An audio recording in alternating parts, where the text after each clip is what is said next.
To make sure the look of the game evolved in the right direction, the studio decided very early on to call in a group of artists. Their preparatory work was the basis for the dark Prince of Persia. Above all, he added his own unique style, his special touch. Thanks, Patrick. How was Nicholas? Thanks, Bruno. Goodbye, Patrick. Let's meet the artists. This is Nicholas, who worked on a lot of the environments and quite a few characters. A whole load of environments and a bit on the marketing. In fact, he added his own touch to the prince. All the marketing drawings are his. From the very beginning, there were 3 or 4 full-time illustrators on the project, which was great for us and for them. It allowed me to explain to our 3D modelers very early on what I was looking for. We didn't start off in 5 different directions, for example. We never said, let's try out this style and this style. We knew we wanted something a bit gothic, something with instant visual strength, something epic. And all these elements come from our various personalities. Michael Labat, the artistic director, already had a personality that helped him really understand these influences, and that contributed to what the game is today. Even if Prince of Persia: Warrior Within is much more gothic, the prince himself is the main focus of this shift in style. Pursued by the Daharka and seems much like something out of Alien, the prince has changed. Reprieved from death, he looks like he has stepped out of a nightmare or an asylum. The prince himself is very dark, very strongly outlined, highlighted by his willful character. We gave him leather straps that bite into him a bit, really have him tightly bound in leather. That's what gives him his character, this extreme darkness that comes from certain nasty events in the past. All that gives a real atmosphere that is miles away from the adventurous explorer prince in the previous episode.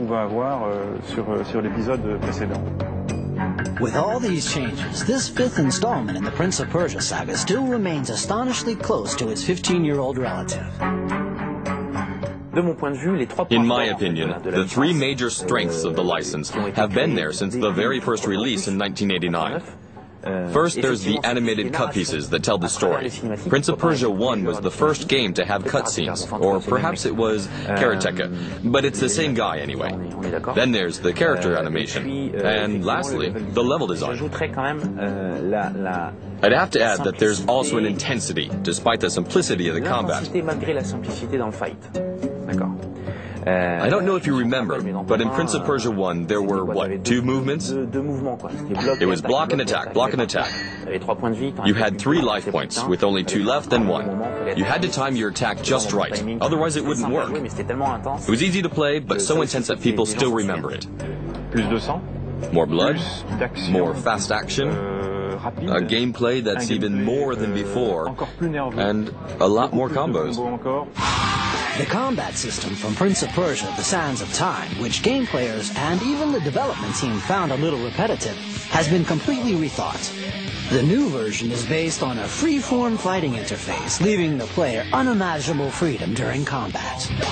The strong points of Sands of Time is the free-form fighting. This system of fighting that gives enormous freedom to the player. We know it already, acrobatics during combat, using traps, using 2 weapons. The prince will be able to pick up loads of weapons during the game.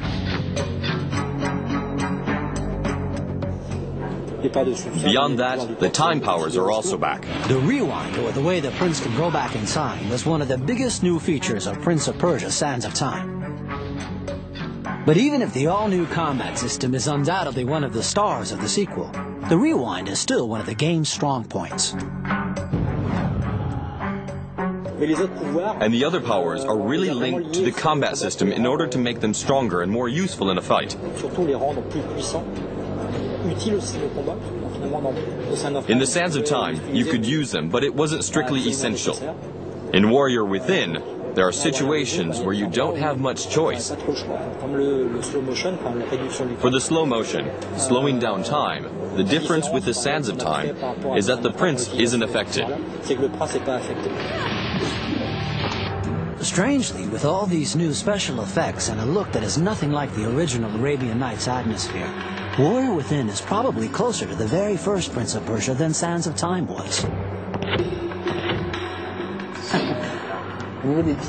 As for the traps, for a while we wanted to go back to the very first Prince of Persia and make the traps lethal. We couldn't really do it though because the gameplay has a series of traps that requires acrobatics. We had long discussions with John Christophe, and I would have loved traps that cut you in half, but we couldn't really. It would have been too frustrating for the player.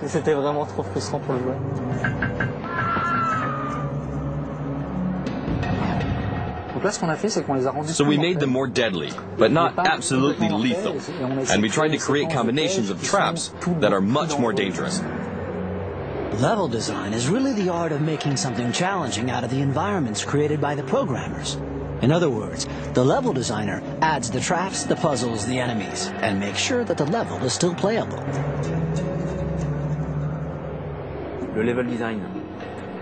The level design was pretty good in Prince of Persia: The Sands of Time, but in Prince of Persia Warrior Within, it's mind-blowing.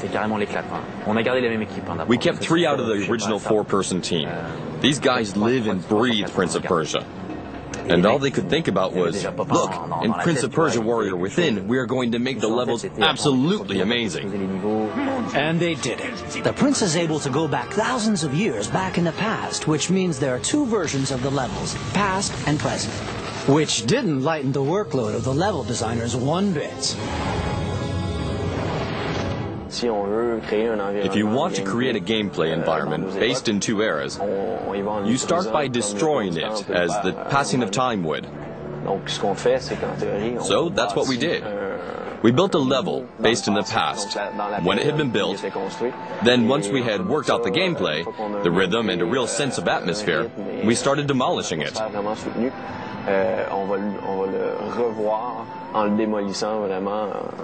We take a wrecking ball to the level and find another way to go through it. We have to understand that hundreds, even thousands of years have passed between the 2 eras. So we really had a lot of scope to destroy the environment. If I had to choose which version of the level is easier to do, I'd have to say the destructed one. Because we can easily justify holes or blocks of stone that help the prince get to trees or reach a part of the decor which were unattainable in the built-up version. By the way, Ubisoft Studios have a playtest area where the programmers and above all the level designers have their levels tested by gamers like you and I. We already had the Sands of Time as a reference, so we tried to add in even more things. We really wanted to keep the rhythm up. We've really made a sequel that can stand by itself. It's a totally different game. I hope that everyone has managed to feel at ease, to get inside the game. I've been working in video games for 9 years now, and I've never had such a talented team. A talented team, a cinematic style, and a healthy budget for what can be called one of the biggest small-screen productions of late 2004. So the producers decided to treat themselves to a few big names like Monica Bellucci, who lends her vocal talents to the game, and the American hard rock band Godsmack. When we researched the music for the project, there were several groups that we used as references for the new direction we wanted for the combats, the action scenes. That's when we came across Godsmack. It was great for both of us. The guys from the group are really happy, and so were we. So there you go. That's the end of this making-of. Ubisoft did ask us, however, to keep some of the biggest new features of the game a secret. So I can't really tell you about the numerous chests around the levels containing all sorts of weapons, the artworks to unlock, or the bonus costumes for the prince. And I definitely can't mention the alternative ending and all the rest. So the only way to discover everything is to get playing.